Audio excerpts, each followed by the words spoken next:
नमस्कार दोस्तों, आपका फिर से स्वागत है आपके अपने चैनल मेडिको टॉक्स। जैसा कि आप हमें इतना प्यार दे रहे हैं, every day we are getting comments, information regarding कि आपको अब हमारे से क्या पूछना है एंड ऑल। तो बहुत अच्छा लगता है आपके ये सारे कमेंट्स पढ़कर। In the series of talks आज हम जिन शख्स से मिलने जा रहे हैं, he is a very senior radiologist, doctor Gurneet Cheena. Sir, I welcome you for Medico talks.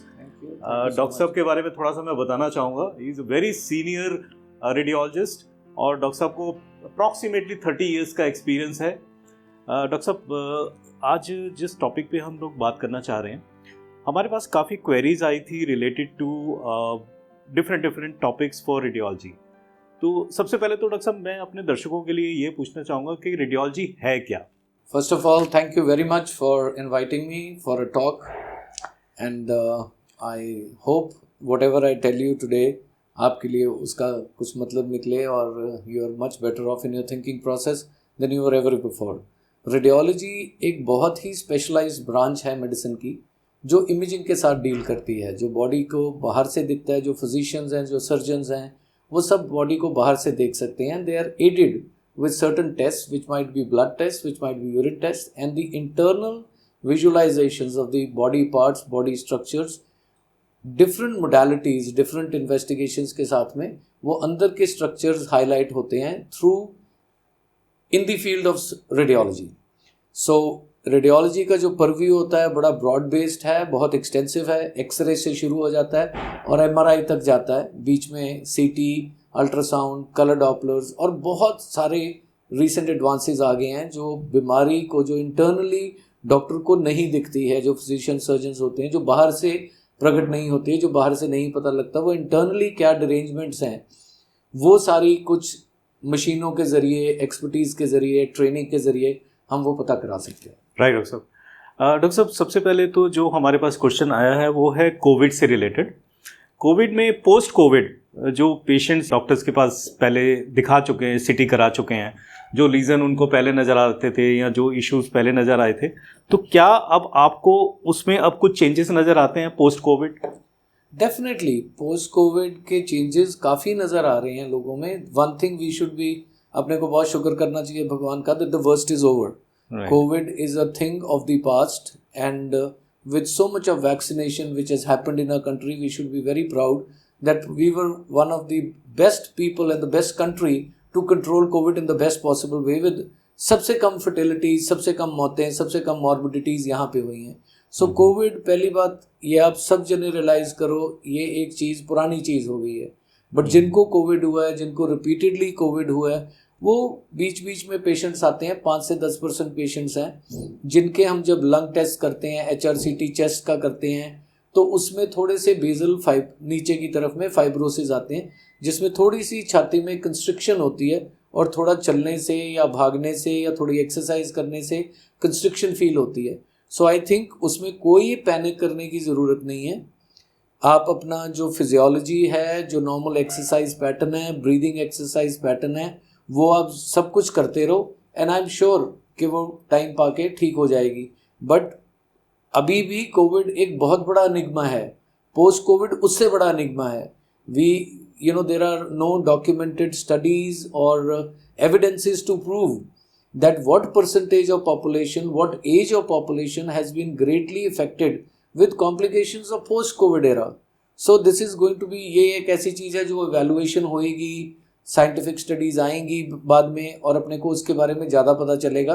But as of now, as a doctor, whatever little experience I have, I think इसमें पैनिक करने की कोई ज़रूरत नहीं है। कई लोगों को जोड़ों में, कई लोगों को मसल्स में काफ़ी पेन आती है, पर उसका सिम्टोमेटिक रिलीफ मिल जाता है, एंड आई एम श्योर वो ज़्यादा कंसर्न वाली बात नहीं है।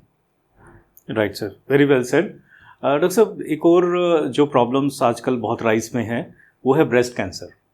तो रेडियोलॉजी में डॉक्टर साहब, जैसे आपका जो हम टेस्ट की बात करते हैं, मैमोग्राफी, तो ये डॉक्टर साहब किस एज में करनी चाहिए और कितना पीरियोडिकली हमने कितने टाइम के बाद ये कराना चाहिए, and how important to do mammography? Doctor साहब, very true. Mammography is one test which is, वो सबसे ज़्यादा सेंसिटिव है। वुमेन में जो कैंसर का प्रेवलेंस है, इंसिडेंस है, और उसके साथ में मॉर्बिडिटी और मोर्टेलिटी रिलेटेड हैं, वो सबसे ज़्यादा हैं। आप ब्रॉडली अगर आप अंडरस्टैंड करें, सो 10 में से एक वुमन को कार्सिनोमा ब्रेस्ट होता है in life time, which is a very big number.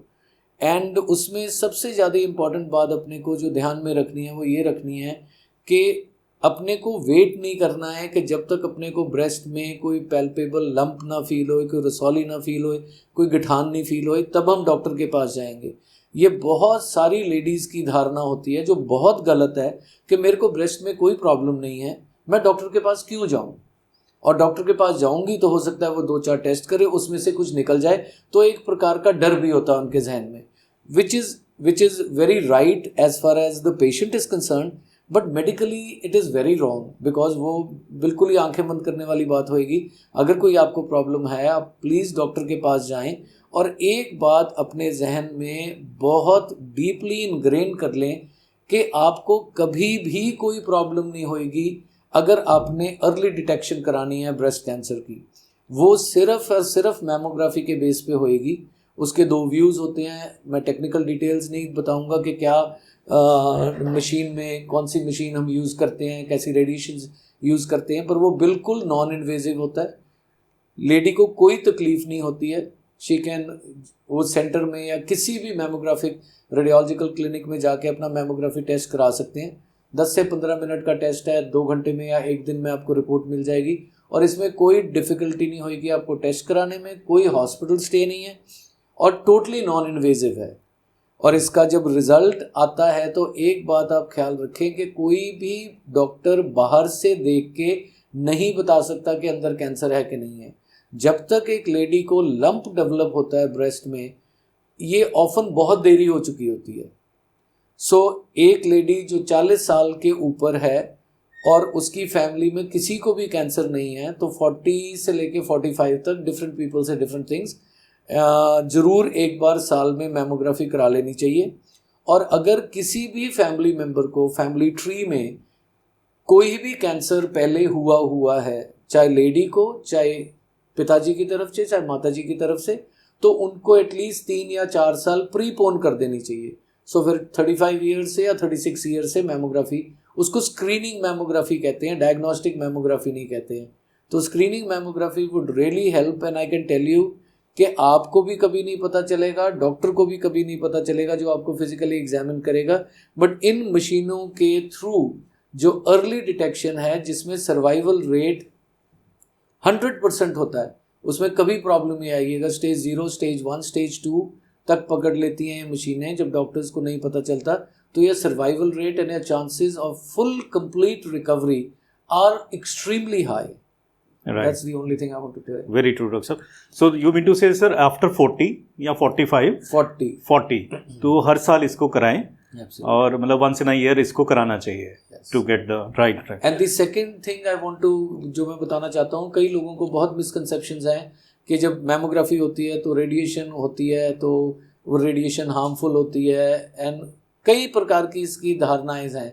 सो मैं बताना चाहता हूँ, जो सॉफ्ट टिश्यू रेडियोग्राफी होती है, जो मैमोग्राफी के लिए मशीन करते हैं, उसमें बहुत लो डोज रेडिएशन होती है, और एक साल में अगर एक लेडी अपनी मैमोग्राफी करती है, तो आज तक पूरे विश्व में एक भी रिपोर्ट ऐसी डॉक्यूमेंटेड नहीं है कि रेडिएशन के कारण किसी भी लेडी को कोई हार्मफुल इफेक्ट हुए। ग्रेट डॉक्टर साहब, the same in the case of main, हम प्रोस्टेट की अगर हम बात कर रहे हैं, तो उसके लिए डॉक्टर साहब वो कौन सी एज पे हम टेस्ट कराएं, और पीरियोडिकली हमें कितने टाइम के बाद रेगुलरली उसको चेकअप कराना चाहिए? प्रोस्टेट के लिए देखो, आयरॉनिकली लेडीज़ के लिए अपने पास में मैमोग्राफी है, ऐसा अपने प्रोस्टेट के लिए कोई भी रेडियोलॉजिकल टेस्ट अवेलेबल नहीं है। अच्छा। एक ब्लड टेस्ट अवेलेबल है जिसको PSA कहते हैं, which is called prostatic specific antigen. वो टेस्ट 40 ईयर्स या 45 ईयर्स तक के बाद में ईयरली इंटरवल पे जरूर कराना चाहिए। अगर वो नॉर्मल है तो साल के बाद करा सकते हैं, अगर वो बॉर्डर लाइन है तो 6 मंथ्स to 8 मंथ्स के बाद में रिपीट कर लेना चाहिए। और वो क्रिटिकल वैल्यूज़ अगर थोड़ी सी भी ज़्यादा हुई, तो I think it is better to consult a urologist, a specialist, and then go ahead and take treatment for that. Right sir. एक सर पैप स्मीयर के बारे में अभी काफ़ी हाइप है, हाइप इन द सेंस कि lot of people they ask के pap smear है क्या, और हम इसको किस एज में हम कर सकते हैं, और CA सर्विक्स में इसका कितना बड़ा रोल है सर? देखो, जो CA सर्विक्स होता है, जो बच्चेदानी का मुंह होता है, उसे सर्विक्स कहते हैं। अब उसमें दो सेल्स होते हैं, जो कॉलमनर सेल्स होते हैं और एपिथेलियल सेल्स होते हैं, और वो कॉलमनर सेल्स जो होते हैं वो पीछे से मूव करते हैं, आगे की तरफ आते हैं। So it is very easy to do a cervical washing, a cervical brushing, or a cervical biopsy, and to see for any early forms of cancer. And I think after 45 years of age, that should also be repeated every year. But the incidence of cervical cancers is much less than CA breast. और जब आप 40-45 years में mammography कराने जाते हैं तो उसी setting में अपना एक सर्वाइकल स्मीयर्स करा लो और साथ में मैमोग्राफी करा लो। इससे ज़्यादा टेस्ट कराने की किसी को ज़रूरत नहीं है। अपार्ट फ्रॉम ब्लड बायोकेमिस्ट्री, जो भी आपके डॉक्टर आपको रिकमेंड करते हैं, साल में आप वो करा सकते हैं। Right sir. सो जैसा कि आपने सुना डॉक्टर साहब से रिलेटेड टू मैमोग्राफी, प्रोस्टेट या पैप्स या पोस्ट कोविड जो भी आपकी क्वेरीज थी, तो मेरे ख्याल से आपके सारे क्वेश्चंस के आंसर मिल गए होंगे। Still if you have further queries और क्वेश्चंस, आप नीचे दिए गए कमेंट्स में you just put this and will ask doctor साहब to give the answer on that. Sir, thank you very much for giving the time. Thank you so much. Thanks a lot, sir. Thank you very much for Medico Talks. Thank you. Thanks a lot. Thank you. Thank you.